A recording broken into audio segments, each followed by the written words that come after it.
ಅಯೋಧ್ಯ ನಗರ ಆಗಿತ್ತು. ಅಯೋಧ್ಯ, ಮಥುರಾ, ಮಾಯಾ, ಕಾಶಿ, ಕಾಂಚಿ, ಅವಂತಿಕ, ಪುರಿದ್ವಾರಾವತಿ ಚೈವ ಸಪ್ತೈತ ಮೋಕ್ಷದಾಯಿಕಾ.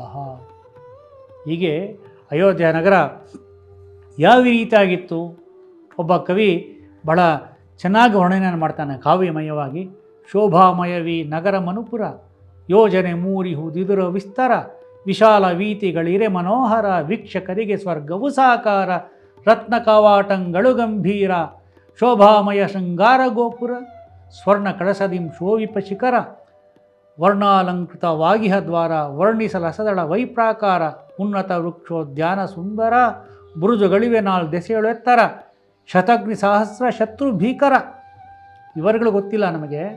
ಶತಗ್ನಿ ಅನ್ನುವಂಥ ಒಂದು ಯಂತ್ರ ಇತ್ತಂತೆ, ಅದು ಶತ್ರುಗಳನ್ನು ಗುರುತಿಸ್ತಾ ಇತ್ತಂತೆ.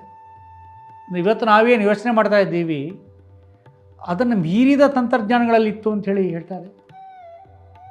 ಶತಗ್ನಿ ಸಹಸ್ರ ಶತ್ರು ಭೀಕರ, ಕಂದಕ ಕಾಲುವೆ ಸರ್ಪಾಕಾರ, ಸೇನಾ ರಕ್ಷಿತ ವಿ ಮಹಾಪುರ, ಲಕ್ಷ ಲಕ್ಷ ವೃಕ್ಷಗಳ ಸ್ಥಾನ. ಕೇಳಿದ್ರೆ ಅನ್ನೋದಾಗುತ್ತದೆ. ಸಾಕ್ಷಾತ್ ಭೂಮಿಯ ವೈಕುಂಠವಾಗಿತ್ತು ಅಯೋಧ್ಯೆ, ಸಮೃದ್ಧವಾಗಿತ್ತು.